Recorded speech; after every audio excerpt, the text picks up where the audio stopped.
Welcome back to Who's Views Reviews. Nice to see you all, everybody. And here we are at last. We've got to Series 2, or Series B, as the aficionados call it, of Blake 7. Hello, everyone. Yes, indeed, this is our redemption review.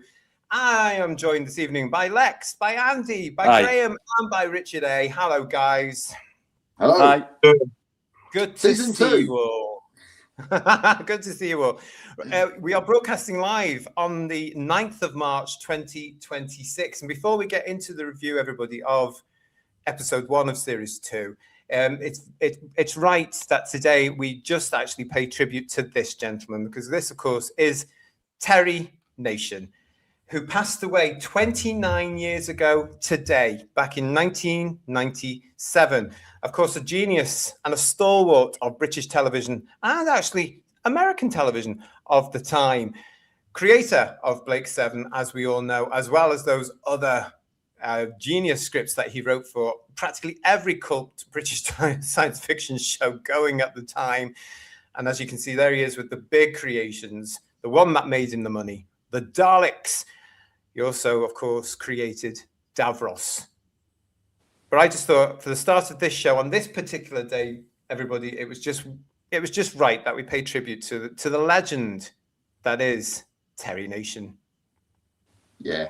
Can't argue with that. It's very nice. It seems, I can't believe it's that long ago, actually. No, 97, yeah. 97, 29 years ago. And it's amazing, isn't it? Because I still remember the news coming through. A friend of mine phoned me on the old-fashioned phones, you know, and it was early evening because I'd got in from work early, so it must have been about 5, 6 o'clock, something like that. And he said, "Have you heard the news today?" And I said, "What news? What's happened? Who's doing what?" And he said, "Terry Nation's died today." And I thought, because of course back then there was no internet. We would have known straight away, wouldn't you? On the internet, you'd get a ping on your phone or something like that. But yeah. But it's one of those things, because you're a sci-fi fan, that you recall, you know, stuck in the head. You think, oh my, it was a real shock, shock. But yeah, like you were saying, JT, so much alongside Doctor Who and Blake 7, so many scripts he put in for other cult TV shows, and they were always, you know, well worthy of watching. You know, especially Survivor, one of my favourites. You know. Yeah. You know, and lots of good stuff. So rest in peace, Terry. Exactly. Yeah, and we have to be grateful because, of course, he gave us some of the best cult television around. And I'm not just talking about Blake 7 and Doctor Who, but all the other stuff he did. The Avengers, for example. All the wonderful shows, the big shows for the day in Britain. Every iconic show, you can have a look at it, and there's a screenplay by Terry Nation in there somewhere. Yeah, just absolutely amazing. But yeah, you're right, Funky. Only 29 years ago. Wow. I mean, time flies. It's right. Whether when you're a kid and all the adults around you say, "Oh, you know, time flies," and all this stuff, they're absolutely right, aren't they? I remember the re-aired, because I didn't see it in the 70s. They re-aired the documentary where the famous, I think he's Australian or New Zealand presenter, went to his house, and he put that on as a tribute in 97. So I got to see it. I got to see that in 1997. Was that Alan Wicker? Yeah. Wicker, with the Daleks and the blob. Yeah, because that was one of those specials, wasn't it, that they used to do at the time about influential figures and that. I remember seeing part of that at a Doctor Who convention, Lex, in the 90s. You know, it was quite grainy on this really primitive projection screen. It was really quite grainy. I don't think I saw all of it. I don't know. I can't remember. There we go. Steve Braddock, hello to you, saying Terry Nation wrote for loads of ITC series and some of the best Avengers stories. Totally agree. Lovely picture of the Liberator there for the show as well, Stephen. Thank you very much. And Mark Reeves is saying, if only today's writers had an ounce of his imagination. Yes. We would be all we'd be all rich, wouldn't we, if they had an ounce of his imagination, honestly. But yeah, as I say, it was right that we just pay tribute on this particular day to Terry, Mr. Nation. Never met him, unfortunately. I never got to meet him. No. It's one of those people I would have loved to have met from the old days, you know, but no, never mind. Anyway, thank you, everybody. Yes, so here we go. Hold on to your seats, because we are heading back now to the 9th of January, 1979, where Blake 7 Series 2, or Season B, launched onto BBC One to an audience of 7.9 million with episode 1, Redemption. Written by, of course, Terry Nation, designed by Sally Hulk, directed by Vera Lorimer, produced by David Maloney, and script edited by Chris Boucher. And in a sense, it's also the third episode for me in what I call, the trilogy of episodes. So there were we two gentlemen. Oh, that's right. The crew of the Liberator have just come back. They now have this magical box called Orac on board the Liberator. They've sat down and been insulted by him. Then the other thing that happens is that Orac predicts the future. The future is the destruction of the Liberator. Yeah. Blake becomes obsessed with this future and does everything he possibly can to find out why and what's going on. So in this particular episode, we meet the Liberator crew as they are checking extensively every nook and cranny of the Liberator to make sure everything's working in perfect order. And at this particular time, it absolutely is. So that's where we're up to, continuing from the last series. Okay, so here we go. 7.9 million guys watched this particular one, including a little baby JT. I've got no memory of this one. Yeah, it's very interesting, isn't it, Graham? This story. Oh yeah. So I can't remember it on visual transmission. I remembered the end of the last series, but I don't recall this one. Not in any clear memory. So whether I didn't see it or it just washed over me, can't be sure. But yeah, it's an interesting story. It's an interesting, and like you say, very much part of like a trilogy of stories, isn't it? Of three. Albeit an awful long gap between story 2 and story 3. Yeah, here's Blake 7 showing how ahead of its time it actually is, everybody, because you get these. Blake 7 is now notorious for season cliffhangers. Whether they intended that or not, that's what happens. So you've just had the first one as well, and it's picked up in series 2. Patrick is saying to us, nobody notices Orac now sounds different. Well, that's because you probably had a whole year between that episode and this episode. So you're absolutely right. Yeah, Peter Tuddenham, of course, who originally voicing Zen, now starts to voice Orac. And Funky is saying to us, "There's not many outfits from Blake 7 I'd like to wear, but Blake's top in this one, I would." It's the sleeves, isn't it? Batwing. Yeah, the Batwing. Actually, quite trendy for the time. Very much so. It's 1978. They're recording this for transmission in 1979. June Hudson has joined the show, everybody. Can you tell yet? Oh, yes.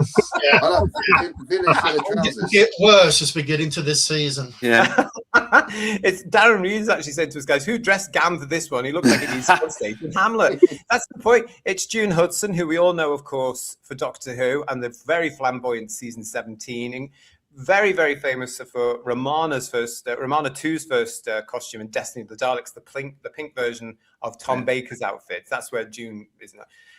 But she dressed him, and she wanted them all to look like they were from Shakespeare, didn't she, guys? Oh, very much so.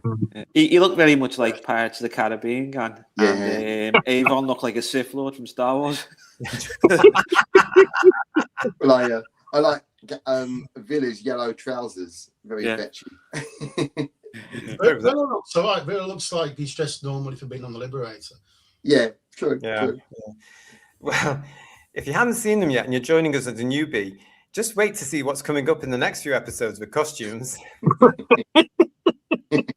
It goes really wacky. It goes really wacky in this one. I don't know. I don't think June Hudson needed much persuasion. She was a very flamboyant, theatrical dresser. Still is. Yeah, I mean, I remember watching the documentary, and it was when they were talking about Blake 7. I'm going to spend all the money on costumes and the special effects. Yeah, and I do costumes. It was like, did she do that? June must have gone, Matt and Spiel, hello to you, mate. The sound of Orac's switch off puts me in mind of an electronic harumph. Oh yeah, definitely. Iconic noise. Very funny. It is very funny. And Steve Braddock as well, given some of his favorite lines already here. Avon, imagine that you're standing on the edge of a cliff. Blake's rebuttal, as long as you're not standing behind me.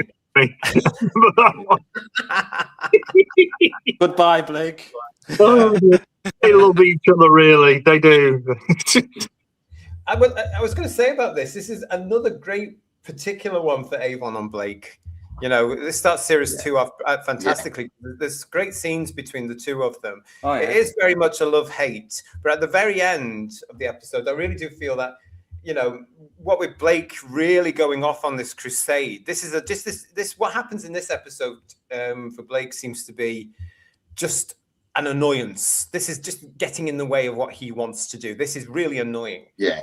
And you know, he's got this crusade against the Federation to set off with, and Avon is very reluctant about all this, suddenly. So this is sort of, it also shows Avon's intelligence in this episode. He is really ahead of the rest of them. Yeah, you know, this is where he really comes into his own. This series, isn't it? Yeah, I think the tension between Avon and Blake in the second series is even more heightened than the first, isn't it? Yeah. And none more so than here. The contempt he shows for him, Avon, towards Blake. And it almost gets close to mutiny. You get the feeling it wouldn't take a lot that Avon would really kick off. But it's brilliant. It keeps you watching. But I would say one thing, it's like Avon and Orac, it's not a million miles apart from Avon and Blake. It's a very similar kind of antagonistic relationship with a computer. Yeah. I think Avon's got more respect for Orac. Yeah, he probably has, It's an interesting point because this is the start of the interesting relationship between Avon and Orac, because as we see what happens now, it starts to Orac is Avon is the only one that Orac has any respect for at all. Yeah. And we get to see that as the series continues on from this point on. But there's this particular point, isn't there, where they're asking Orac to do something and you know, answer them. He's far too busy for all these human people, Orac. He doesn't want to know. Avon kneels down, and the way Darrow plays it, he touches it. Now, come on, Orac, you know, and that's gone. It's very, very weird. It is. I think in the day he looks at Orac as just slightly. He thinks he's slightly better than him, but he doesn't want to admit it. So it's somebody who's a bit more superior, and but he's got a button here. And I can peel that button off and then throw it across the room, and he's out my head. He can't do anything because I've got that control over the top of it. Yeah. Well, it's great love-hate relationship between them two. Yeah, it's another one of these Blake 7 episodes, though, isn't it? That's not just dealing with tying up what Terry set up in the last series, but it's very much setting the scene for what's going to come in the next series. Yeah. The poor guy must have been shattered. Oh yes, yeah. You know, I mean, there's so much going on. There really, when you look at it, and I've watched it twice just before our show. Once with the new effects from the Blu-ray, and once with the original broadcast edition viewers. And you pick up these little things when you oh god, that bit's going to move it that way, and that relationship is about the. Goodness me. I am Mark. How are you? Mark McIntosh is with us, guys. Although there's a tension between Avon and Blake, Avon saves his life again in the power room. Yeah. Oh yeah. Oh yeah. That was very horror, that wasn't it? That scene. Yeah. It is. The Liberator's trying to choke our main characters, aren't they? So. Yeah.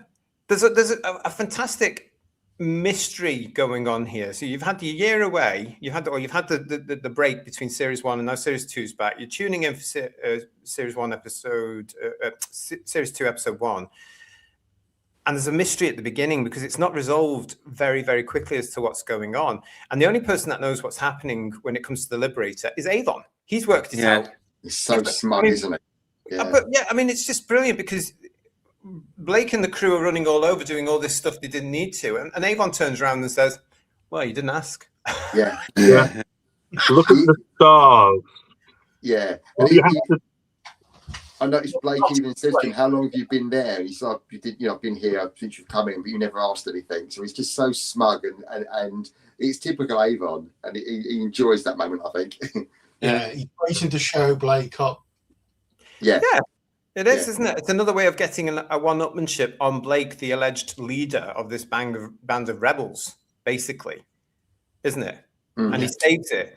And how long have you known? Oh, sometime. Yeah. So very normal. Oh, yes. Well, since yesterday, actually, around about 3 o'clock. A lot 8 o'clock.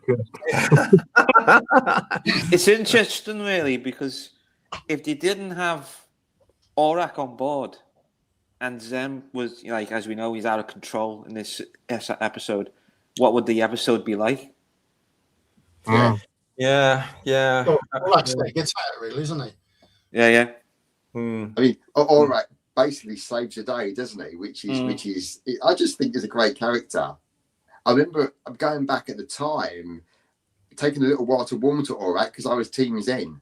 But as it moves on, Orac's got such an infectious personality. And he's quickly, he cements you in your affections out the two computers. He's the more personable one and gets more of the good lines. He's more of a character. Definitely. He is. Yeah. Which is like an achievement, isn't it? Yeah. You know, achievement. You basically got a talking box, and to make such a good character out of a talking box with lights on it, it's quite clever. Yeah. It's very clever of Terry's writing, actually, and to put it in this, because he's taken on the character of his creator. Yeah. That's how you need to do any sort of mechanical computer character like that, isn't it? You need to bring that in because you can. I mean, he's very emotive, actually, is Orac, isn't he? He's sharp, he's sulky, he's arrogant. You know, he's like Negan, for crying out loud. You know, it's a great character. But yeah, I mean, I just want to put this about Avon as well.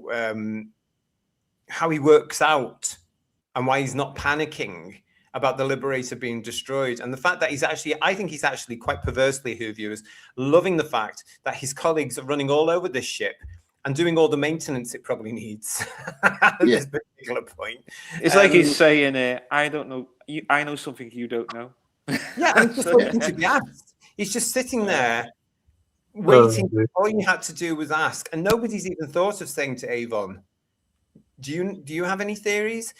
Yeah. And we have to point out that the solution was very simple. And again, it's a lovely bit of Terry Nation writing here. He's looked at the stars behind the Liberator in the prediction from Orac. That's the system we've got to avoid forever. Shame it doesn't happen, really. But it makes a good sense. Yeah. So I never really explained why Orac makes that prediction. I know they asked him to predict something, but how did he really know? Yes, yeah. I think we're meant to enjoy and then forget about it. Yeah. We've got some great things in the chat as well. We've got I've always been Team Orac, says Matt and Spill, and we've got from Funky, the origins of Zen and the Liberator are revealed, but no explanation of how it got into a space battle, though. There's a lot of things, Funky, I want to try and talk about in this show, because there's a lot of things I don't think are explained properly. Radio is saying to us, "Hi, mate. Villa had his moment. He freed the rest of the crew from the cells." Yeah. And Paul Richards is saying, "Hello, everyone. I love the new visuals, and it's a pleasant surprise to have new visuals for the structure of the space station interiors. They were very well done." And when you look at these as well, for those of you who haven't seen these new visuals on the Blu-ray, they are lovely. They are really well, because there's an episode when they go into the power stations are here, everybody. Yay! Late 70s on the BBC. Yay! But you know, there's a bit where Blake looks up and they're looking around, and you see like the green thing on top of the Liberator. There's power modules coming around the place. It's really beautifully thought about and really well done. So Richard, please pass on all our congratulations to you to the team there. I mean, end of the day, when that was the main thing that Chris was looking at, Chris Thompson, because he was like, yes, we can do all the visuals going into it, but when we're in there, we are governed by what was shot. And he did say to me that he does have issues when it's a tracking shot or the shot doesn't track quite right, and trying to get the visual, because he's putting an image over atop an image. So it has to blend and match in perfectly. Yes. And the last thing he wants it to do is clip or bounce a little bit. So he could only use certain shots. But the shots he used, I thought were brilliant, really well done. Because he showed me some ideas. Says, "What do you think to this, Richard?" I says, "Yeah, do it." Because at the end of the day, we don't want this to look like a power station anymore. This is a massive base. The people who created the Liberator. So you know, we're gonna kick one for the team and let's do it. Let's make it look great. So yeah, did a fantastic job. There's a lovely shot of Gareth Thomas walking through the station as a prisoner, and he glances up. Yeah. And then Chris has put a shot in where you look up, and it seems to go on forever. and like that green power thing. Can you remember there was a very old film, Forbidden Planet? Yeah. And I you love remember that when film. he went into he went down and he showed him the massive laboratory, and he had all these weird things going up and down, electricity.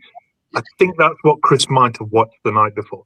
Very good. I did think that when I saw that shot. So great inspiration that.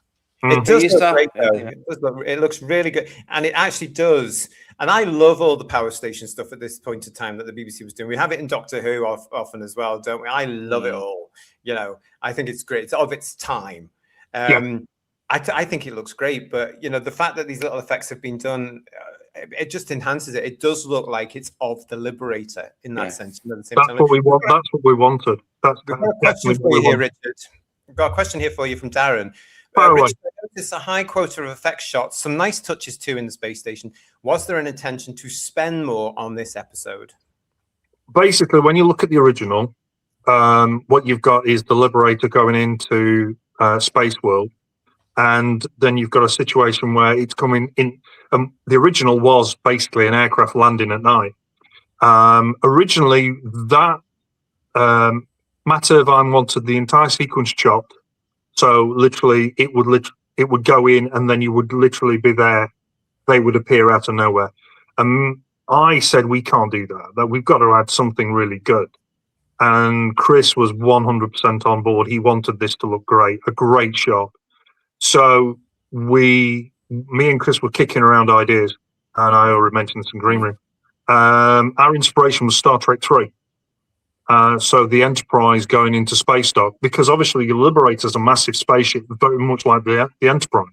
Yeah. But we wanted to make it look small and insignificant to the new big space station, just like when you see the Enterprise going into space dock. So we did that. And then there was another inspiration we took from Star Trek was when we were going inside the spaceship, we did use a little bit of light hitting the Liberator, just like the Enterprise when it was in space dock. But instead of being in space dock, we used inspiration from Vija. So you've got these weird alien kind of things all on the walls and stuff like that. Yeah. And we also had the first Liberator DS V1. She's parked up. You can see her, and right at the end of the episode, you can see the engines light up, and you can see her powering up, ready to pursue the Liberator out. And we also had an idea. We wanted a docking platform to actually join onto the Liberator. Ironically, when I made the Liberator model, I actually had a square I put on a certain part of the model, and I didn't know he would use that as a docking hatch. So it all worked out. It all worked out perfectly. And he said he wanted the Liberator to go backwards and break that docking hatch off. So Chris had some cracking ideas, and it was really good to be on the same wavelength. Yeah. So, was there an intention to spend more on this episode, though? Chris basically said to me that as soon as you see the Liberator for the first time with the asteroid rolls out, he wanted to make a thing that this is the Liberator. We're making an establishing shot. So we're going to spend a lot of time on this because we want to basically go, this is the Liberator. This is what we can do now. We did season 1, and I wouldn't say we played at it, but we did as best as we could with the time we had allowed. This time round, we got more time to play with it. So we really wanted to make an impact from basically as soon as you saw the actual Liberator. And I know this episode so well, I didn't need to watch it, but it's so much work was went into it because we really wanted people to just go, wow, from day one. As soon as I saw the first shot. It's certainly one of these episodes now, even with the new CGI effects, because what you were mentioning there, Richard, thanks for the question, Darren, really appreciate it. Steve Braddock is saying, I loved all the new sci-fi add-ons to the space station, power station interior, really enhanced the setting as a space station. But there's all these other little things as well, because in the original episode, you don't get to see the Liberator detach itself from its home station and then leave at all. Where in this one, you do, you get to see the bridge, or whatever you want to call it, what do you call it? The air, whatever you want to call it. Airlock. The airlock, yeah. You don't see that tubing to the Liberator at all. But it's wonderful in this one when the Liberator pulls out to escape at the end of the episode. It breaks off. You can see little people. Yeah, and it breaks off, doesn't it? It's brilliant. Yeah. Really. Because I said we need to see. I said to Chris, I said we need to see. There's got to be some little people in there in that working, and he put it in. He's great. He's brilliant. Orac doesn't seem to mind the crew worrying about being blown to bits, says Paul Richards. Paul, you're right. But you know what gets me about this, guys? It's this whole thing, isn't it, about the paradox of prediction. That Blake is suddenly remembering this whole thing. You know, Orac has predicted this stuff, but him again, that lovely scene between him and Avon on the Liberator, where they talk about what this means. You know, Orac can't say too much about it because Blake will change a prediction, and Orac wants the prediction to come true, and so it's a paradox of prediction. Again, some real brilliant writing from Terry Nation. It's wonderful. Yeah. Good. And I also think it's for a season opener. It's very, very fast paced at the start with the Liberator under attack, and the crew are genuinely concerned they can't outrun this particular threat. They can't, they can't outgun it, and then the Liberator starts working against them. And it's quite a good start. You realise they are vulnerable quite considerably. And is it again? Is it, who knows? Who's causing it? What are you saying, Andy? Hits the ground running, this one. It has to, because of where it was left off with that cliffhanger the year before. And with episode 13 with Orac, it has to. Lots of compliments here. Darren Reed saying the new effects are lovely and seamless. I can't stand new jarring effects. Well done. Radium is saying fantastic new special effects. They really make this episode look epic. Steve Braddock with the matching new effects in the space station were faultless, very evocative of Forbidden Planet. And Darren Reed's also saying they just cleared up the mess that Eldred made, and then Blake Seven's lot turn up. I have to say that we try and keep the effects in keeping with what the guys had. So I've been making miniatures for the show season 3 as well. We'll be soon on season 4, and I try and use the models of the day that they had. But the thing is, it's just like they had no money or they didn't have enough time to shoot the stuff. So we just literally, if you had an extra money, if you had a bit more time, you had a bit more of an experienced crew that could light a model. That's all we're doing. But we're trying to keep it so it doesn't look jarring. It doesn't look out of place. It doesn't look wrong. I mean, I think when they redid the Star Trek originals, they went totally CG. And it took you out of it because the effects were too good to what you were seeing. So we try and do a happy medium. Yeah. Well, I think you've certainly succeeded in this episode. As I said before, this episode you could actually put onto television today with the new CGI effects on television, and people wouldn't bat an eyelid. They would just go, "Oh, this is great stuff." In fact, some people would even say, "Were they able to do this in 1979?" I've got this from Radium coming here. Radium saying, I clearly remember first seeing the fighter versions of the Liberator back in the day. Young, mind blown. Radium, I was exactly the same. So I'm about to turn 9 when this episode was shown back in 1979. And I didn't understand why Blake Avon and the rest of the crew couldn't see who was attacking them. It was little teeny weeny parts of the Liberator. And that's when I was getting excited, Radium, because I thought, oh, God, look who's coming to get the ship. And it turned out to be something called the system, the Altaz and the system. And that was so exciting for me. And bearing in mind that the effects were what they were back in, I was so excited, guys, by this. That we're going to get to see where the Liberator comes from. Oh, my God. It was brilliant, Radium, wasn't it? It looks great in this one as well. Yeah, I remember this one on the first transmission. And I remember it because... Dad had a work colleague coming round on that night, and me and my brother were watching this. And the guy sat next to me, and he looked at the scene with the slave being shot, and he said, "I thought these ray guns were supposed to stun people, and that guy's got a big hole in his back." And I had to explain to him that this was not Star Trek. Yes, this was totally different. Yeah, more brutal. Yeah, definitely. This episode is because the zap count is huge in this one, isn't And it? the Oh, torture as well, the torture on the neck when he gets the ladies get the gun on. Oh, the it's neck. the level thing, yeah. The Yeah, level the level thing. thing. Yeah, Don't let me put up to level 5. yeah. I don't know about you guys though, but I rewatching this after all this time. I'm still very disappointed about the lack of, or the missed opportunity. I want to know and see more about the system. Yeah. This was a real Yeah. big mystery that is still left to linger there, because you get taken to this massive big space station, which is fantastic. The fact that they've used a power station for the interiors, and bearing in mind, two viewers, in 1979, this is good stuff. This looks brilliant. This is better than the sets you get on a BBC set. Come on, this looks really futuristic. And as a little lad, you're all, wow, oh, look at all this. You know, it's amazing. And I'm really, to this day, having watched it twice again, I am so disappointed. I want to know more about the system. Yeah. They are really intriguing enemies, aren't they? They created the Liberator. They're a bit like Borg. They're a bit like the Borg. Yeah. There's a film waiting to happen here with Blake Seven and the system, isn't there? Really, there's a movie there somewhere. And even the two alters, the two ladies just in blue leotards with a little silver thingy. You know, there's not a lot given away there. One thing I will say about, I've kept it for my summing up really, but what I will say, I think this episode lacks compared to ones we watched previously at the end of the last series, is decent proper character guest stars. There's no Julian Glover, there's no T.P. McKenna, there's no Jacqueline Pierce.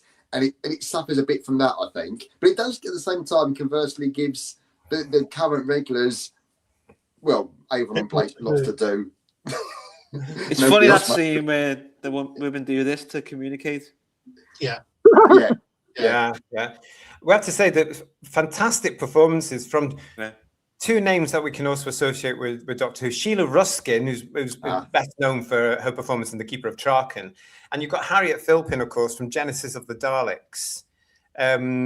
Lovely performance here from the two of them. They've got it down pat, the fact that they're supposed to be playing some sort of automaton, haven't they? Yeah. It's just a shame about the costumes. That would not be allowed today. There's also part of incidental music that's straight out of City of Death for the Countess. That wouldn't be allowed today. It's all that sort of sexy Cagney and Lacey saxophone type stuff. And I thought, what has that got to do with real warrior robots here that are trouble? Knock that off. It doesn't lend itself to it, does it? Talking of who guest stars, JT, was the slave guy Bert out of the Green Death? Yes. Yeah, I think he was. Yeah. I wondered Roy that. Evans. I wasn't sure. I know his The name. lovely Roy Evans. Yeah. He was recognised him. I like the costumes. I like the costumes of the I'm two. sure you do, Andy. I bet you did. Yes. My wife said to me, she went, "They're not covering up much, are they?" No. Well, I was like, big high heels. Yeah, she said, "Did you notice?" I went, "What do you mean? Did I notice?" Did you notice? I went, "Hang on, let me just rewind." Oh yeah, I noticed. Camels. We used to have this saying, which you're not allowed to say today, but I'm going to say it anyway: one for the dads. And that was certainly that whole thing about it was.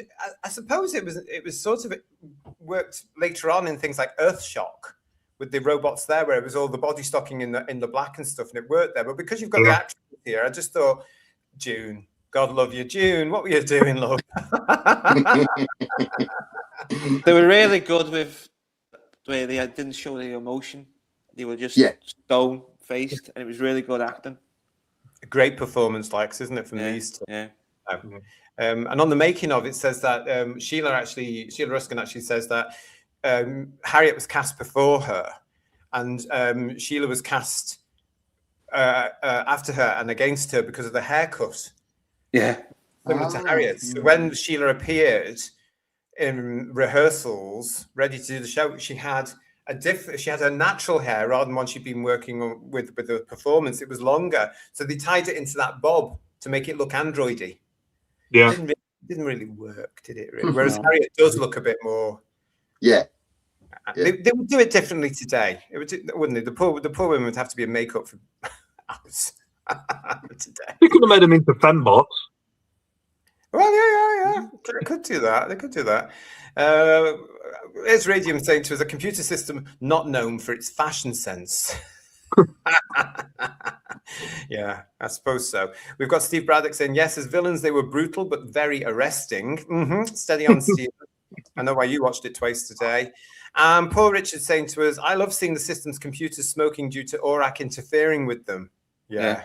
Because he would do it at the end of the day, as soon as after the attack, it seemed like Orac knew what was happening and how it was going to go. So he was instantly there whipping up a plot to actually take over the system or mess it up in such a way, some shape or form.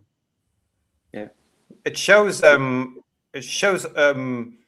Orac's power here, because this is only his second episode and his first episode properly, if you think about it, because there's no Ensor and there's no mystery to him. He's there. So it actually shows it, Andy, doesn't it? In it's Blake that suddenly realizes, of course, when Blake's on deep doggy doo-doo on the space station about to be executed, it's Blake that suddenly goes, Orac. Yeah. You realise what his capabilities are. Yeah. Well, I, on a different note, a little bit, the usual Paul Darrow Avon great quote was when Villa says he's got a headache, and Avon, have you considered amputation? Vintage Villa, vintage Avon quality. It's a great script for that, isn't it? Because it's got mystery at the very beginning and that sense of urgency with Blake's real obsession of finding out why the ship is about to be destroyed or when it's going to be destroyed. Avon's calmness and all that, as we say. But then you've got this whole excitement about being taken to the place where the Liberator comes from. You've got the danger that's put into this as well, but there's humour still in it. Oh, yeah. There's that scene with Jenna as well, where she talks to Villa and says, what happened to your head? He said, one of the guards didn't like me. He's got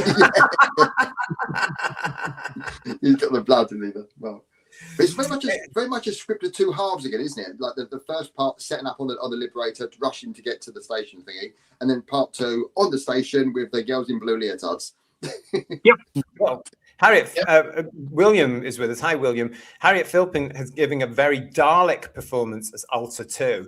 Yeah, I mean, they've been told to play it as robots, and that's exactly what the two of them do. And they do it in a very of-the-day style, isn't it? That's how you did it then. I mean, today you would probably get more to play with in a sense, you know, because it would probably be CGI and you do the voice. But, yeah, I mean, she's just... I don't think there's anything wrong with the performances per se, really. They're doing what they're great. There's no problem with them. No, like Lex says, they give a good performance of what they are. The characterization doesn't particularly go anywhere, but why should it? They're robots, aren't they? Yeah. But I think go on, Andy. Yeah, there's a point with Sheila Ruskin's Altar character, Altar 1, where at the start of the second part of the episode where they're on the station, she's got her hands on that communication device. Yeah. And she's speaking. And her voice is modified. That there's an effect on the voice. When she takes her hands off, she then talks in a normal voice. Yeah. We only have it the once, so we don't get that again. But I thought that modified voice is very effective. Is that the computer talking through her? I guess that's what it must have been, Lex. Yeah. Well, that's where she connects into the system, isn't it? Yeah. So it'd be the way she the amplification from talking to this mysterious system that I wish we'd seen more of or knew about. I mean, again, I'm going to say to this, right, William, thank you for that. She I know what you mean. She's given a very sort of robotic-y performance there. You're absolutely right. But I wish this had been a two-parter, to be quite honest. Definitely. Jethrick is saying to us, evening, I love this one, and I think Series B is my favorite overall. Oh, really? That's great. Thanks, Jethrick. Interesting.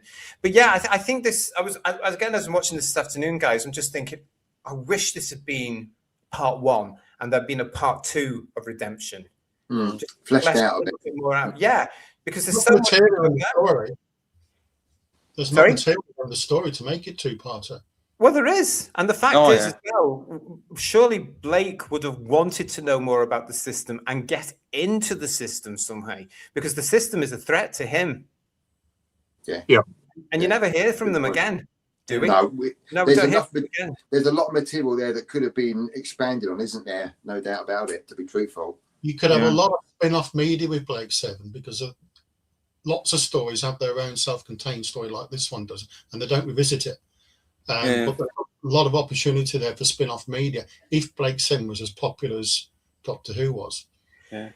It was getting this, as I said, 7.9 million on this one, consistent with the previous year. So people came back for series 2, which is fantastic. I just think, again, I wish people at the time had thought, instead of thinking, right, okay, we've got 13 episodes here and we're going to do standalones. I wish they'd done that cliffhanger for this one and taken it into a 2 episodes, because then that would have been 2 episodes for them with one story as well. Do you know what I mean? I think that's more of a sale format, I think. The season 2. I think it would have. It just feels a bit rushed to me, this episode, because you've got the previous 2 episodes which link into this, and then suddenly it's all, well, not as bad as a certain RTD would do it, but it is quite rushed in the sense it's all got to be done in this one episode. Whereas I think if they'd had the 2, they could have developed the whole thing about the crew being in the cells. They could certainly have got Blake into the system somehow. Orac, Avon definitely would have wanted to know more about the system, being the computer genius he is. Yeah, I mean, it is what it is. I think you could have done with episode 1. You could have literally done it from where they get attacked, and there's something lurking on board the ship that's taking them, and they don't know, and then it would go to the traumatic ending of you actually do see the space station right at the end, and then obviously episode 2 would be in the space station doing all the stuff, the system, etc., and then escaping. It's just to throw it out there. Do you know what I mean? 'Cause I thought today, Lex, go on. What will make a good cliffhanger is where the crew were getting attacked by the ship, and they could have said to be continued there. Yeah. It's great thing, hindsight, isn't it? Yeah. Listen, we've got Funky saying, throw a bunch of actors into a nuclear power station. What could possibly go wrong? And then Mark McIntosh saying to us, I think Jan Chappell vowed never to work in a nuclear power plant again after this one. She absolutely did. She says that on the making of documentary. She said, there's no way. And she told the producers, never, ever, ever, ever, ever again. Because, I mean, back in the day, these things were big news, weren't they? It must have been quite intimidating, mustn't it? Sorry? Must have been quite intimidating for the actors, mustn't it? You know, to be running around such a potentially dangerous location. They're running over the top of the core of the power station and having an explosion next to it as well. It's like, hello? This is that will affect the explosion when they're having the fight. And one of the technicians working there turns to Michael Keating when they heard the explosion, and he goes, I hope that's one of your explosions, because if it's one of ours, we're all in. Yeah, it's true, isn't it? That's true. But again, everything is fantastic. But I love these stories that you hear now where you know, Sally Nivette says that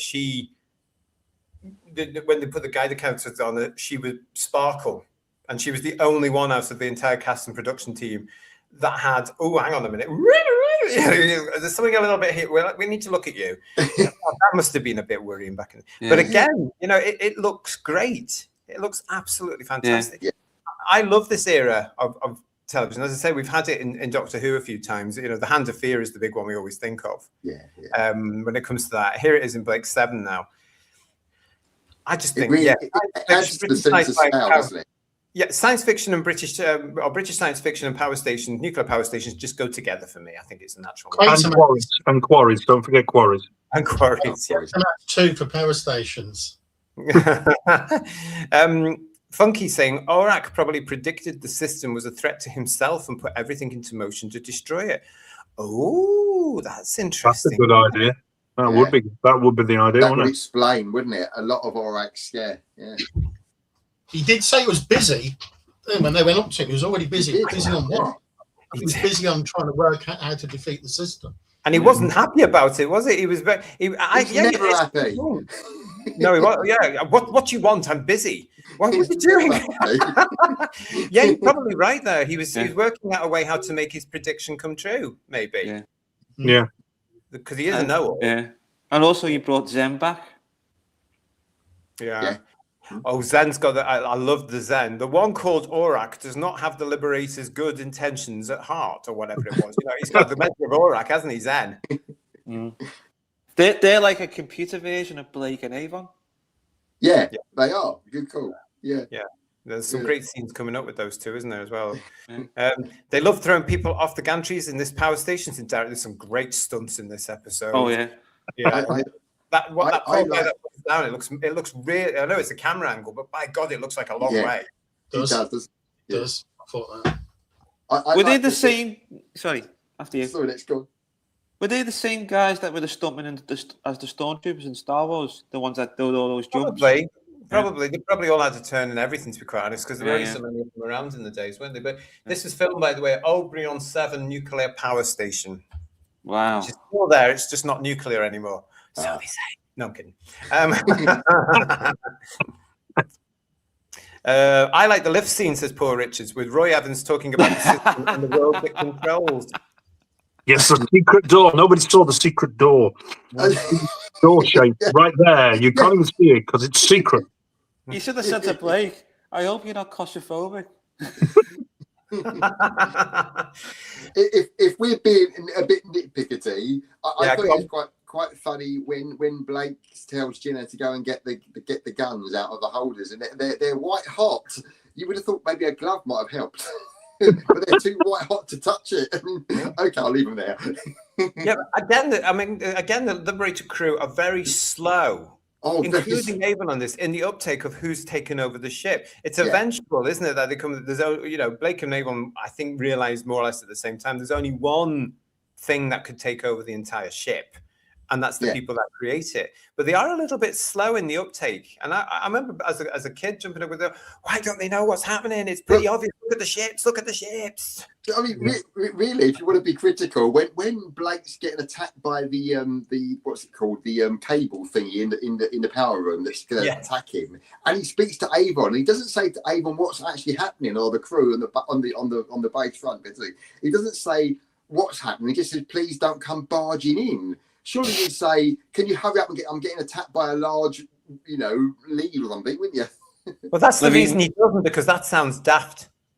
True, There's a bit of coax trying to kill me. Yeah. Living cable. Pardon? Yes, Living call back cable. next week. Yeah. No, but it is. I mean, I know it's part of setting up the whole mystery for the viewer and what have you here, but I don't know. There's just elements where I just think, oh my God, they're all being a bit thick. Yeah. Again, where they've got a bit cocky by this stage, I think, this lot. Yeah. Just a little teeny bit. Definitely with Blake. Oh, he's very dark in this episode.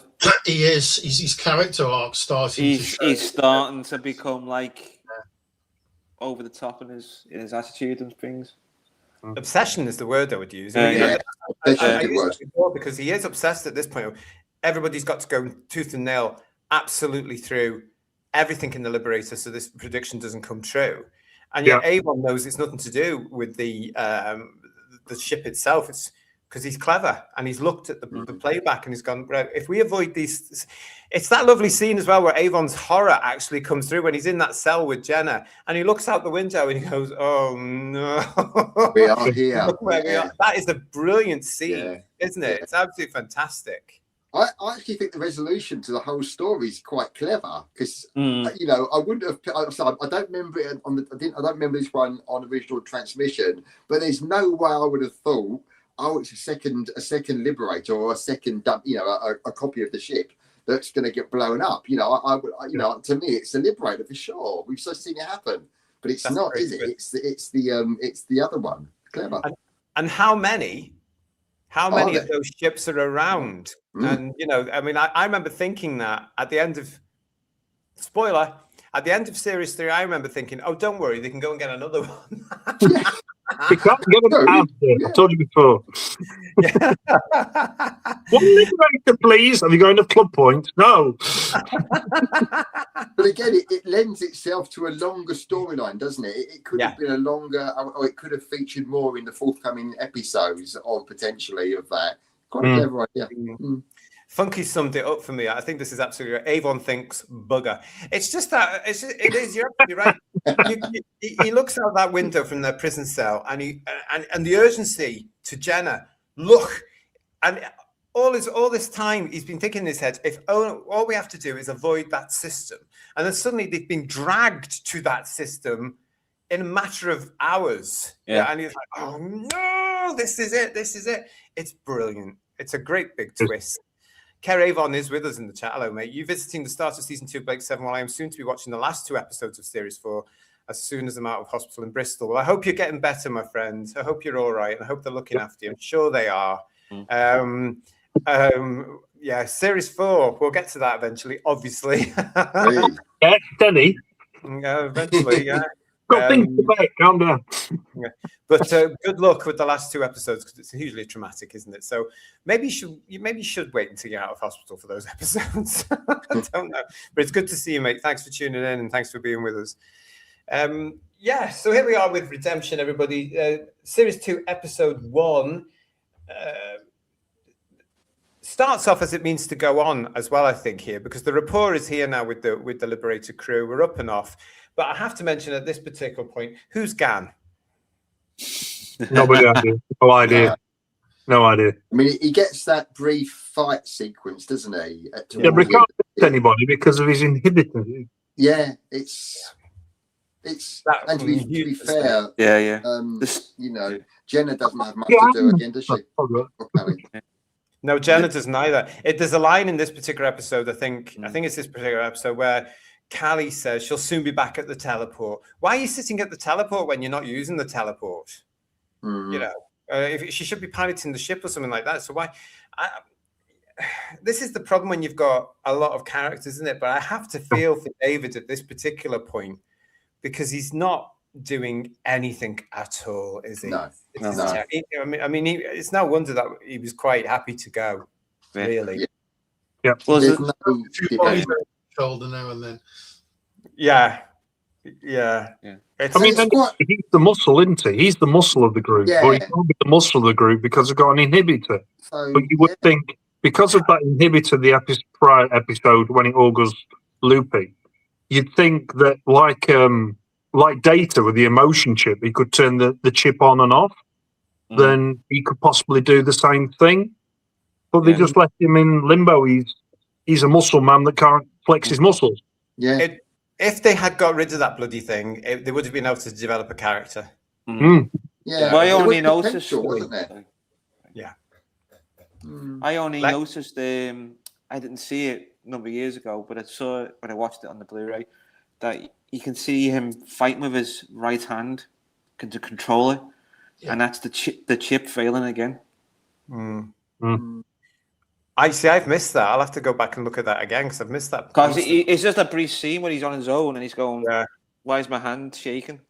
And then he puts it back on. But there's a scene later where Callie's at the teleporter room and those 2 guards come on with a grenade, and he says, "Teleport them now." Get them out.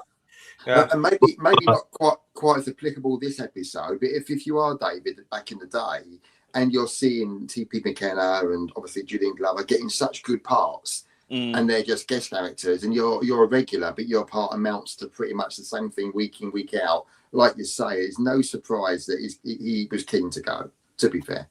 I don't blame him at all, especially when you've had the sort of career that by this point he'd had, and you know all the theatre work he'd done as well. And it's a shame, really. And we're coming. Of course, we are.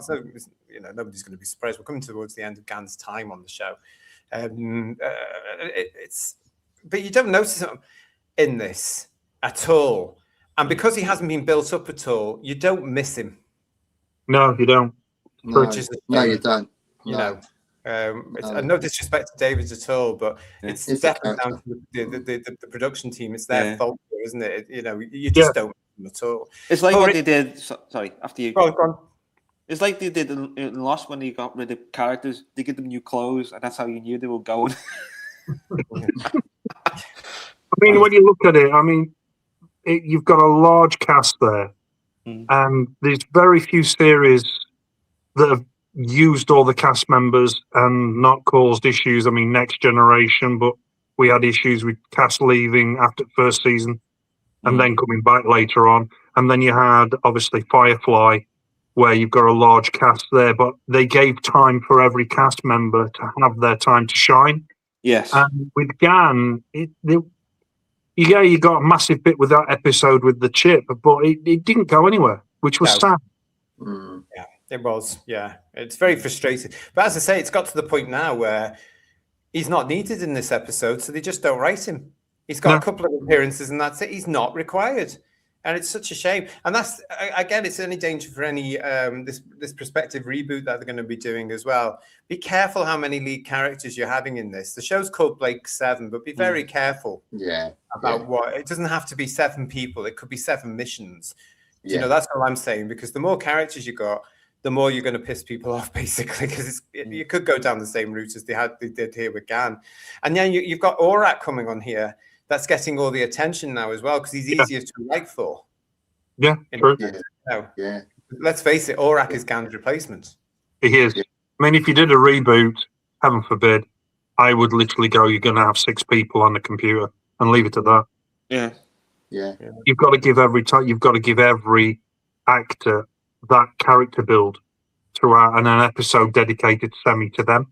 Yeah, I go along with that. It's nice to see when they do focus on a particular character, but when you've got such limitations on the Gan character, it does make. I go as far as Jenna as well. For most of the time, Callie, I found much more potential with her character, and of course she does get quite a lot of interesting storylines both prior and after this, doesn't she?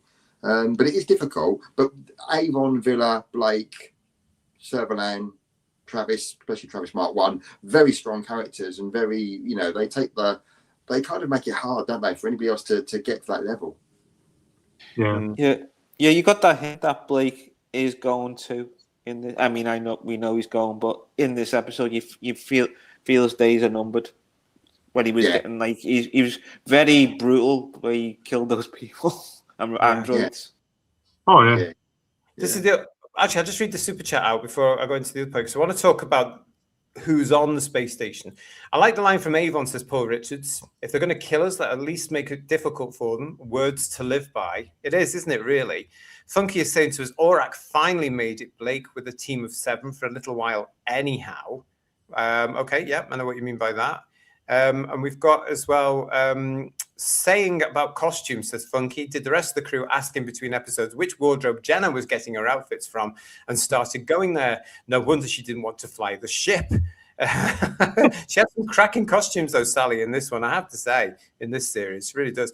Mudcrab's with us. Hello, Mudcrab. It's a tricky one. You have too many characters and you run out of things to do. You have too little and it feels low budget because where is everyone? Yeah. True.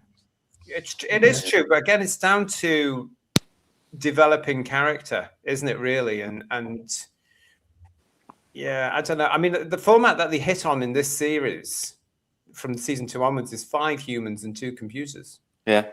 And you don't have to worry too much about the computers. Orac develops into his own cheeky little persona. He's a bit like K9 in a sense in Doctor Who. Yeah, very much so. But he becomes a character, to the point where he's the star of several episodes, hinting what's to come.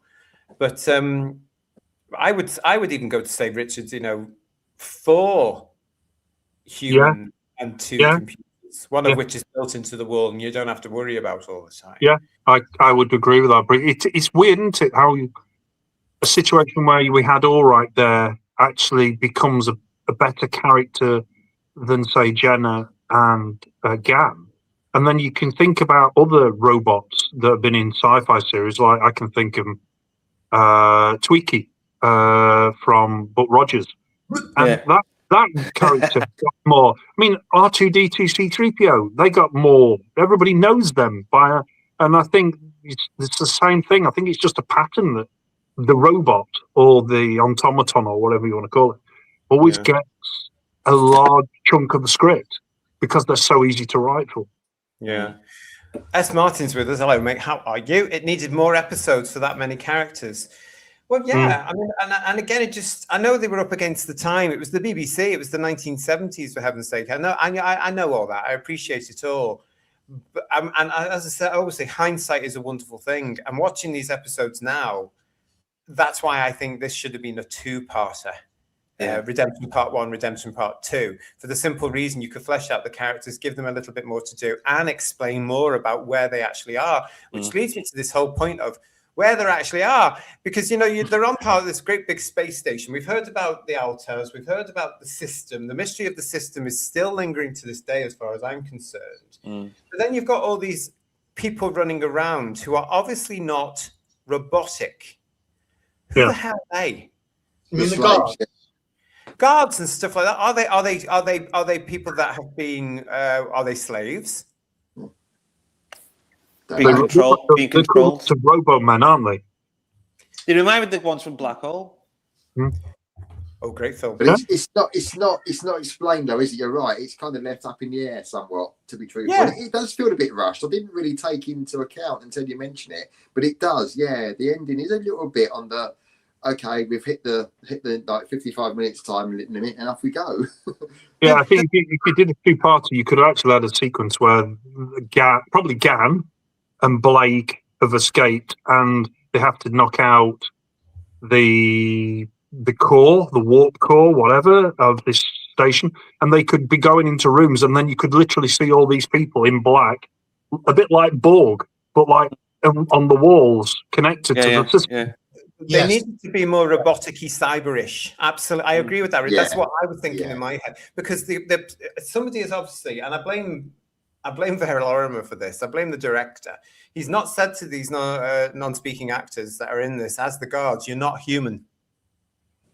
He hasn't explained, because there's that very camp scene for me as well that you mentioned earlier, where Sheila's character Atla 1 teleports them to the Liberator. Gan shouts, being the teleport them back. They find themselves back on the control deck or the control room with Sheila's character, and there's that camp throwing of the bomb. Nice. It's bad. Yeah, that does look bad. Reminds me of the Cyberman in Attack of the Cyberman in the last episode. Yeah, it is. It is like that. Yeah, pushing him out of the room. Mark is telling us. Mark is a big Blake 7 fan. Thank God you're here, Mark, because he said the Altas were modified humanoids. The rest of the people are unmodified slaves. Right. You see, that's tidying it up for me, Mark. But I think as well, and another reason for a two-parter, because I think they would have been sort of cybernized a little bit by the system and the Altas to make them more compliant. And I think let me know what you think, Mark. I think Vera Lorimer should have said to them, "You're not human. You're playing a sort of half robot, half human cyborg," and then they could have got their body movements in properly or their actions, and just made them that little bit more horrific in a sense. And certainly the costumes needed to be, because they're just like Federation guards in this. It's probably the same guys that play the Federation guards, so they're doing what they've been doing. Well, I noticed two things in that episode. Was one, the slave that was talking to Blake was talking about some of them were taken away somewhere else, and that could be those fellas in the black. And Blake shoots one of them, and he does a powerful yell when he falls. So basically, they could be simulated. Like this fella said, some of us are taken to somewhere else, and some of us are executed.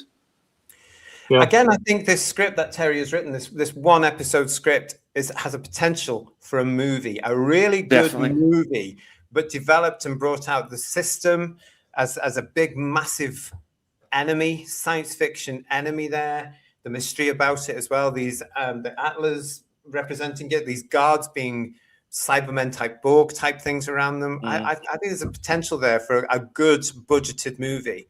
Paul Richards saying there are so many ideas in Blake 7 that could be fleshed out more. It's crammed with imagination. I think Paul's absolutely right. And I think that's what gets me, because it stems my imagination, as you can see from this show tonight. And I start to think, they should have done this, and they should have done this, and they should have done this. And yet, as an 8-year-old, I wasn't paying any attention to that. I was just on with the ride going, oh my God, they've got to get out. You know what I mean? Yeah. It gets you thinking, because end of the day, modern writing nowadays seems so simplistic at times and agenda driven. Need to say it. And it's I guess the writing for this was more go in there, gun ho, get captured, try and escape, blast out, other ship blows up kind of thing. It's all a bit of pow, pow, pow. Nowadays, we elaborate on it and give it more information to do with certain pieces, obviously, like we were saying with the system and everything like that. But I think it's still a good episode, but yeah, I can see how it would look better if it were fleshed out a bit in a two-parter, definitely. It reminded me of if you remember, JT, the Voyager episode of Dark Frontier. Yes. It felt like those vibes, Yeah. Again, we're dealing with of the time, you know, and we've got, you know, obviously we respect that and what have you.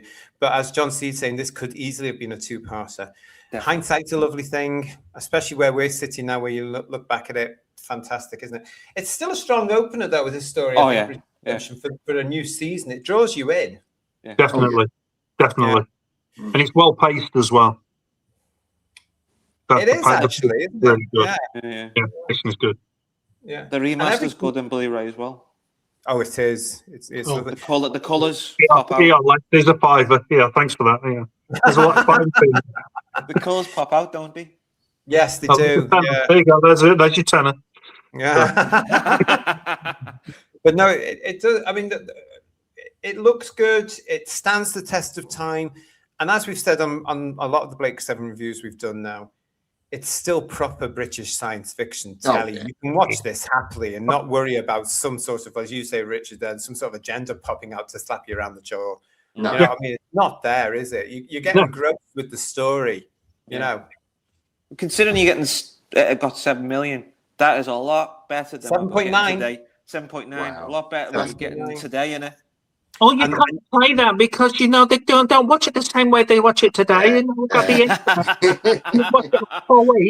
Well, you know, when people say that to me, I say, no, you can't say that at all, because this was 7.9 million bums on seats on the night. Yeah, right. Yeah, but of course we don't watch things like that anymore, don't we? We a load of rubbish. Yeah, no, exactly. If you want to watch it, you sit your ass down and you watch it because you want to be there and watching it. Yeah. Yes, they absolutely did. And considering that there had been a break, and as we pointed out in our last show as well, there had been a compilation repeat the week before, just to remind you that it ended, Series 1 ended on a cliffhanger, getting you ready for those of you that saw the repeat at that Christmas of 1978. I personally don't remember seeing it. But the audience was there. They had a hit. And the thing is as well, the BBC knew they had a hit with this at the time, didn't they? They really knew that they had something with Blake 7 here. Monday nights were never the same again, quite frankly. No. By this point. It was appointment TV, wasn't it? It bloody was. Yeah. It was 13 weeks a year, Monday nights. Yeah. It was absolute joy, wasn't it? Do you remember? Yeah. Definitely. Yeah. I remember talking about it at school. You know, maybe not to quite the same degree as Doctor Who, but we all talked about it at school, definitely. And people were talking about, you know, I think people at my school tend to think it was better than Doctor Who, more gritty, more adult-like, which it was really, wasn't it? So it had that bit more kudos than maybe, especially maybe season 17 of Doctor Who. But it was a bit of a phenomenon, wasn't it? And successful. And the fact that the DVDs are selling so well today, and we're here still talking about it and really enjoying the stories. I mean, I've been watching them. I haven't watched these for many, many years, and watching them recently again, it's been brilliant to rediscover them. You know, they really have been. And like Richard said, they're just, there's no agendas, and it's really good, strong sci-fi with good characterization, and that's all that really matters. It's all you need. Yeah, definitely. Are there any favourite points from you all then of this particular episode? That's, you know, favourite moment. A little bit of comical scene with Avon and Co running like a Scooby-Doo episode. In the power plants, that was, I mean, it was quite good to run around in the areas that you were allowed to be in. I liked Avon saying, my money's on Blake, or maybe half of it's on Avon or something. He says, doesn't he? Yeah, Jenna gets that as well, doesn't she? She looks and says, that's a safe bet. Yeah. And the two Liberators remind me, one would remind me of the Alliance from Voyager, Rafa Khan, and Liberator was like the Enterprise. They were chasing them, and that was, I like that scene. It was really good. Yeah. You just need a nebula and just put them both in. Yeah. A sequence. That would have been good, yeah. There's only one thing I can say. One thing, but if you've watched the special edition version, we put something in. I've just remembered this. We put something in, just a little bit of a nod and a wink. It's at the sequence with the systems fighters. You know, the little small ship. Yeah. And as you see, they break off from around the planet. We left the cord on one of them on string. Just left it on. That's good. But the thing about it, those ships are the original ones that were used in the episode. So we didn't make new spaceships for those. They are the ones. They were just tidied up by Matt Irvine, and we shot them. But there's a little cord on one of them, and we kept it in. So you can just see seconds, just as a nod and a wink. See, there's a couple of excuses to go back and watch the episode again here. Just want to give a big shout out to our very own Kirsty, who's in the chat with us as well. Just make sure everybody's all right. Thanks, Kirst. Hope you are well today. And she's also reminding everybody to please hit the like button and subscribe. Please do. And also, if you've already subscribed to the channel, please make sure you are still subscribed to the channel, because the Tube of Who can be very naughty and very much so. For reason.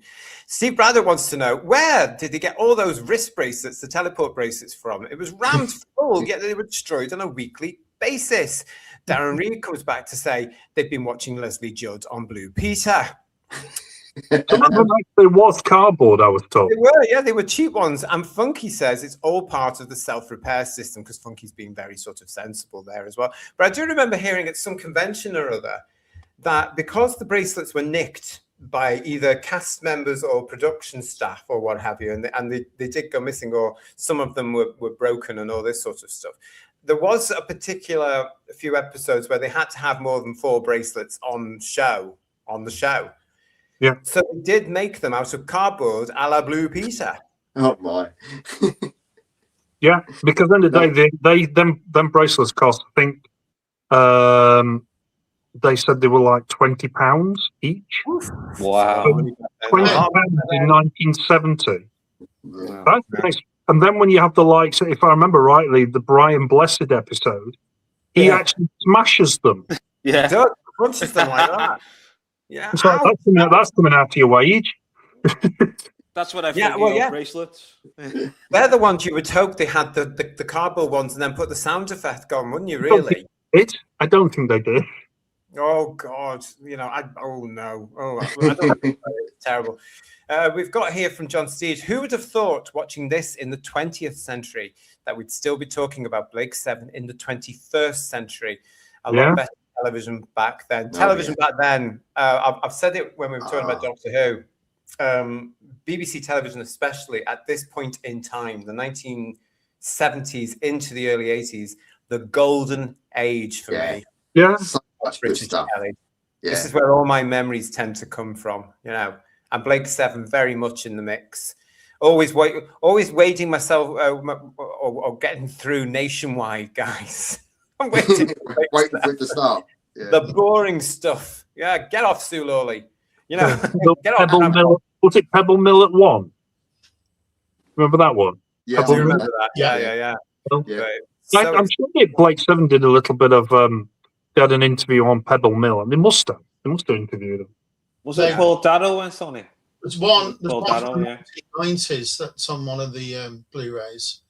They did an interview with Gav Thomas and Jacqueline Pearce to acknowledge the videos coming out. Yeah. Jackie Pearce. Yeah. Who would have thought such a great woman who would only appear, it meant to only appear in one episode, became the baddie for the entire show. Yeah. I miss her in this, actually. I do miss her. I think this is quite nice because she's just been in the previous 2 episodes. Yeah, true. And I don't really miss her in this one because, you just get that feeling she is going to come back. Yeah. But for me, this episode is all about, well, as a kid, it was about, now I know where the Liberators come from. So I thought at the time. As an adult, I'm looking at it thinking, I still haven't a bloody clue where the Liberators come from because of that mystery of it. Yeah. I like the mystery. I like the mystery of it. Yeah, it's great. I just wish I would like to have learned more about. I think the system is Very very would have sinister. satisfied those questions, I guess. It's a sinister operation, though. The system. Who controls the system? Who are they? What would they look like? And as we've said, there, these could be the big. These could have been the big bad to not just Blake, but a threat to Serverland's Federation. Yeah. Where do they get those blue leotards from? That's what I want to know. Yeah, it's like in season 2, Blu-ray, we get to hear Travis Mark II, don't we? On the audio. Well, we'll come to him soon because he's coming up, isn't he? Yeah, so we'll come to him. S. Martin is saying, I've just put the episode back in the Blu-ray player. That's great. Not just now, don't watch it now. Stay with us. And Radium is saying, at the end, Blake asserts his authority and orders Avon back to Yes, he does. Avon complied. Now, Avon does comply, but he's not happy about it. No, he gives him daggers, doesn't he? That's a horrible scene, I think. I mean, it's nicely played and it's nicely done, but there's an element there where you just think you've pushed him too far now. His eyes rolled in that scene. Yeah, and it shows as well, and I mentioned this last time, didn't I? It's towards the end. This is where Blake becomes a bit of a sort of megalomaniac. He's absolutely obsessed and intent now with bringing down the Federation. Yeah. Whatever it takes. Sorry? Whatever it takes. Whatever it takes. And we're going to see that in this series, aren't we? Yeah. He's getting very psychotic now. He's not paranoid. He's obsessed with this to the point that he would actually, and Avon knows this, and nobody else is listening. He would sacrifice every single one of them on that flight. Yeah. Avon knows that, doesn't he? You're right. He does know that, yeah. But the others are blinded to this a little bit because of their loyalty. Yeah, he's seen the change straight away. He's thinking he's getting a bit dangerous now. Yeah. Yeah. At the end, Blake said, thank you for that, Radium. Good to see you. And Stephen Braddock saying, BBC TV drama was superb in the late 70s. Doctor Who, Blake 7, Supernatural, and the Omega Factor, etc., etc., etc. And it's no wonder now when they repeat things, guys, they get very healthy ratings because people want proper telly now. So they're going back to all the repeat channels, aren't they, and watching things. Yeah, and as I say again, we've got Doctor Who now on New and Eden, haven't we, being repeated? You've got to get Blake 7 on these channels now because it would be a massive hit for you. You've got Series 1, the new versions of that still out there now. You could put that on You and Eden BBC. It would look great. It would get healthy. Surely. Yeah, it would get healthy viewing figures. It would be lovely. It would be nice to see it not just people who buy the Blu-rays, everybody can watch it. Yeah. Be like, wow. Yeah. Give it a couple of years for the Blu-ray sales to settle down. And then get it on the telly. I don't think anyone would mind at all because it's sharing it again. It would find a different audience like it did with UK Gold back in the 90s, you know. But this is good television drama. This is the stuff that people would watch. I think that's what I was saying. You haven't even particularly got to be a sci-fi fan because it's such character-driven pieces. You know, the sci-fi element obviously attracts an awful lot of people, but there's such strong characters. You know, I'm sure people would like it, you know. And the pacing, it's great. It's not, you know, it's not painfully slow like maybe some of the stuff. I mean, I personally don't mind that at all, but I can appreciate that not everyone likes the real slow moving stuff, and it's still fairly well paced. Like Richard was saying, most episodes have got a distinct beginning, middle, and end, accompanied by great writing. What more do you want, really? And the other advantage that Blake has. Like with a lot of stuff, it's exactly what we're doing. You have to watch it episode by episode by episode because there's a continuation that runs through the entire 4 series when you look at it as a whole. Yeah. You know, everything links because it's in the lives of the crew, you know, whether it be the next day or the next week or the next month or the next year. Yeah, there's the word. Well done. They did make cheap bracelets, says Mark McIntosh, to fill up the rack at the end of Series 3, knowing they wouldn't need to use again. Okay, could be that one. Funky is saying, I say it's the next episode Blake crosses the line. Okay. John Steed is saying, Blake becomes obsessed while Avon is more logical. That's why they don't get on and yet do get on. Yeah. It's a very strange relationship, isn't it, really? It's not a bromance. I hate that term, but it's not a bromance because it's very much love-hate, but it's not a bromance at all. It's brotherly relationship, innit? It's a brother's relationship. Like some brothers have a little bit of friction, don't they? Yeah. I think it's more of a tolerance. At this point, they need each other. Yeah. And for me, it's a tolerance of what's going on. You know, Yeah. I've got to put up with you because Avon, as we've said before, Avon knows he's going to get this ship one way or the other. Oh yeah, He's already got his foot in the door, hasn't he? Yeah. he's already copied the driving. He's already got the key. Yeah, He just put them on. I've got a copy of your keys now. yeah, exactly. Robert Payne is saying Avon recognizes Blake as a dangerous zealot. That's interesting, isn't it? I've never quite thought of him like that, but I see what you're saying, Robert. He's getting there. He's getting there by the end. He is, isn't he? Yeah. I could see in that episode as well. It Yeah. looked like Blake was up all night, and the other crew it just got up. So he's up. He's been obsessed. He's up all night looking at that replay over and over again. Slow it down, reverse it. Yeah. And he's been sitting there all night, 24 hours probably. Yeah, probably. And the lovely thing is as well that he doesn't realize that Avon's also there for half the time as well. Yeah, and he hasn't said anything because, like a computer, he's got nothing to say. And Avon's saying, "It looks like you've had no sleep." You know, like.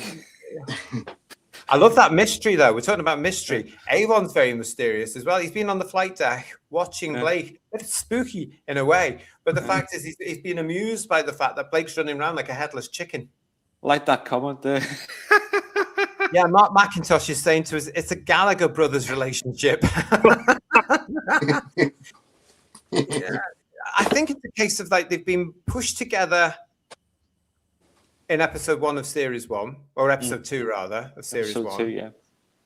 They've been pushed together and they're still there because there's a need for the other one to have the other one there. They're using each other for whatever reasons they have, aren't they? They don't have to like each other. But at this stage, they are using each other. Yeah. I love the part that really all of them, there's not a huge display of affection. Everyone's tolerates each other for what they can get out of their kind of what they bring to the party, isn't it? None more so than Avon, which is brilliant. And I think it's so quite unique to this series. There's no lovey-dovey, you know, love conquers all kind of moments. It's all quite cynical and selfish, and there's no real goodies or baddies. It's up to you to decide who is the goodies, who's the baddies, isn't it? It's all great. It's all great. Yeah, like Andy said, all great. I like this comment from Darren Reed. Isn't it, 70s? Sorry. No, sorry, what were we saying there? No, I'm just saying with JT, it's quite a brave way of coming across for a 1970s program. Like, there's no, you know, this is like quite cutting edge stuff. Survivors was the same. The Survivors had the same dynamic going. Yeah, similar. Yes. Yeah, again, Terry Nation. Terry Nation as well. Yeah. It's why the Terry Nation scripts would work today. And if you screen these episodes today, people would actually, I genuinely believe, I don't believe that society is that thick like entertainment industry makes out. No. I genuinely believe that people would understand what a story is. You know, I like Darren Reed's put this up. Now, this actually takes me back, Darren, to when I was a kid, and I'll explain why. Darren is saying to us the fact that the space station or the system was not destroyed at the end meant that there was still a connection to ensnare the Liberator again at a later date. Now, this didn't pass me by as an 8-year-old, and I'm thinking at 8 years old, guys, preempting Russell T Davies by decades, we're going to see them at the end of the series. So remember, where we get to at the end of this series, there's a build-up, and I'm expecting the system to appear again, bigger and better, like the Daleks did at the end of 2005, like the Cybermen did at 2006. So I'll probably mention this again when we get to the episode 13. I was gutted because we never got to see it again. And I'm still quite bitter to this day, as you can probably all tell. It's a shame. John Steed is saying that Blake and Avon both need each other in so many ways. Yeah, it's yin and yang, isn't it, John? They're both a mix of it at the moment, though. Yeah, this is all changed. We're in series 2, and already by halfway through the series, you do sense, we're going to talk about this, you do sense something's happening here. And what else we got? Yes, says the Robert Payne. The crew aren't all for one and one for all. They're cooperating as long as it works for them. Yeah. Darren Reed is also saying the system could have been Star 1, which is where we're on the way to. Everything now heads towards Star 1. And that's why I couldn't get the system, guys, as an 8-year-old, 9-year-old, I couldn't get the system out of my head. This whole thing about we're going to see the ladies in the blue leotards again coming up, you know?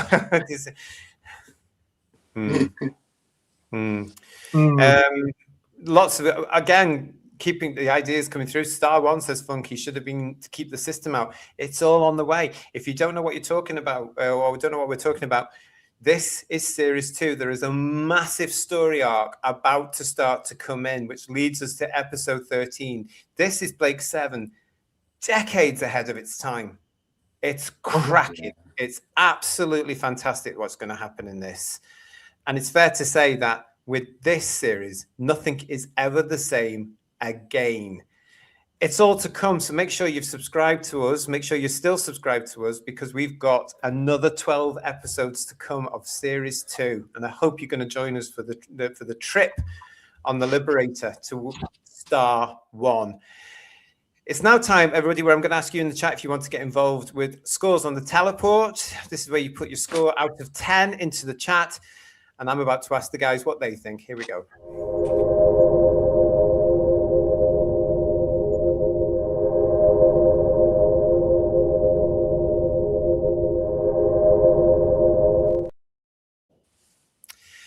John Steed in the chat is saying to us, guys, all the crew have their own reasons to stay together. Some for security, some for the bitterness of the Federation, others for just escaping. Yeah. But as I say, it all changes. It's quite bizarre. I'll say it now in case I don't say it at the very end. There's not much loyalty. Let's put it that way. Yeah. No. Every man for himself as it comes on. Funky wants to know, are we okay with spoilers here, except for a certain episode right at the end? Yeah, you can say what you want in the chat, because these episodes are 40 years old. And for those of you that are joining us, which are brand new, as you hopefully discover this British classic science fiction show, you'll have to bear with us. Yeah, you have to bear with us. Right, so I'm going to start with the guys now for your scores on the teleport. Lex, out of 10, what are you giving Redemption? Right, it's a great opening episode of season 2. It's 10 out of 10. Oh, fantastic. Straight in there with a 10 out of 10. Brilliant. Andy, what about you?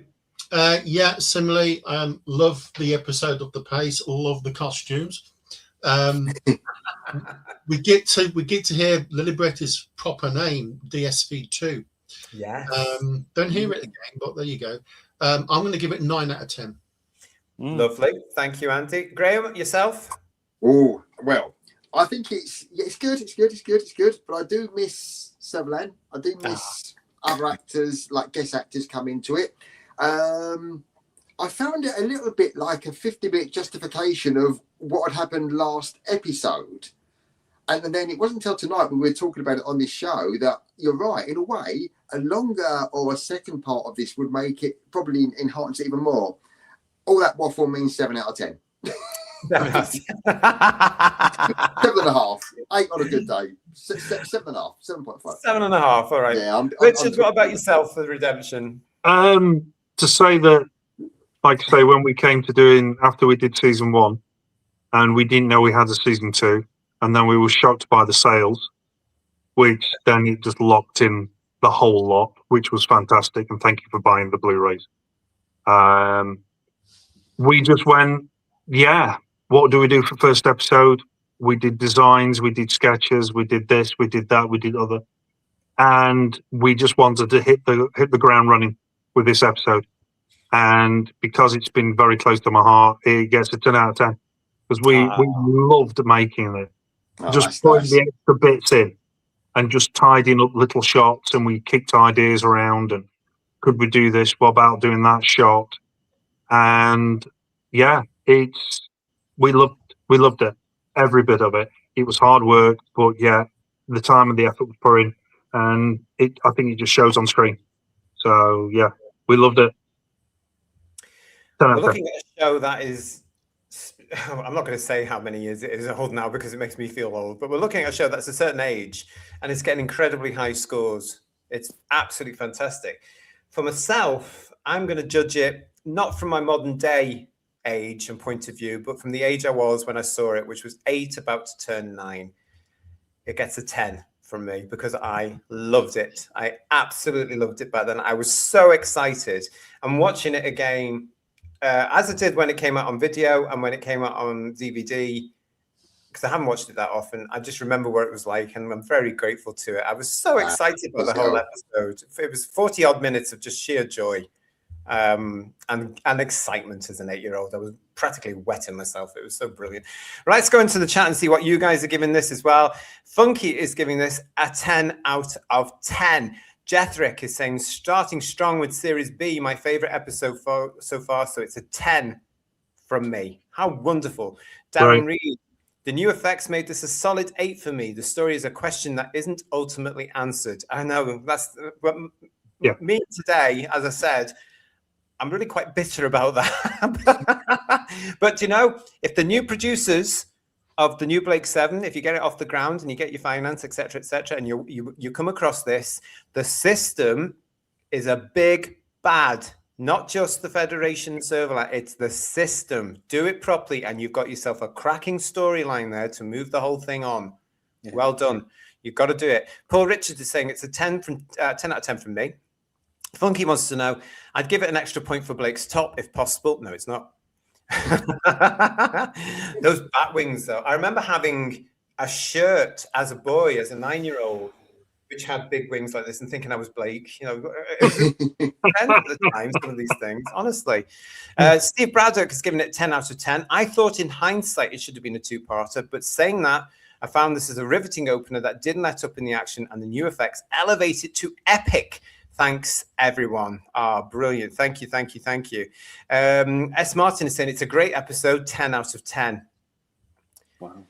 Chris Kaz, hello, mate. How are you? It's a strong start to Series 2, 10 out of 10. John Steed, it's an Avon 8 from me, as it could have been better as a 2-part episode. Okay. Yeah. Georgia, hello, Georgia Donald. How are you, darling? 10 out of 10. Darren Reed wants to know, when are we getting Series C? Steady on. We only just started. They usually, I'll tell you, they normally drop in November. Yes, you'll be getting Series C on Blu-ray at the end of the year. Present. There you go. Yeah, exactly. Put it down on your Christmas wish list now. Yeah. Put it down and stay with us, because, of course, when it's officially announced, we will be here to talk about it with somebody that's working on it. Wow. There he is. He'll be able to tell us some stuff. So we'll have some, hopefully, Richard, nice exclusives for you there as well. Some behind-the-scenes stories. That's when we're getting it. But so, yeah, there we go. Radium, no computer stands in my way. 9.5 out of 10. Fab enhanced version as well. It would be lovely to see it on the telly next year, the year after. Really would. Come on, BBC. BBC, Christmas, BBC. There you go. It's a Christmas special. I think it would have to be, quite frankly, Richard, on something like You and Eden, because they get more people watching than BBC. The repeat channels are hugely popular over here, everybody. Oh, yeah. Hugely, but very healthy ratings for everything from about 30 years ago. Can you imagine? 40 years ago. Yeah. Mark McIntosh is saying 8 out of 10. It's a good resolution to the previous series cliffhanger. Actually, we didn't mention that. It is. It's a nice, solid end to the 2 previous episodes we've had. So I look at them as a trilogy, as you all know, who viewers. And I think it is a nice sort of chapter. If you watch all 3 of the episodes together, I think you've got a nice block of story there. I really do. So thanks for that, Mark. 8 out of 10 from Mark. Derek Hart is saying 9 out of 10 from me. Thank you. Did JT have hair back then? Says Cheeky Funky. Yes, I did, you cheeky. I was a big floppy-haired blonde boy. Absolutely. Oh, Jethrick is saying, I didn't know this. They do go back to the system in the audio stories. Oh. Okay.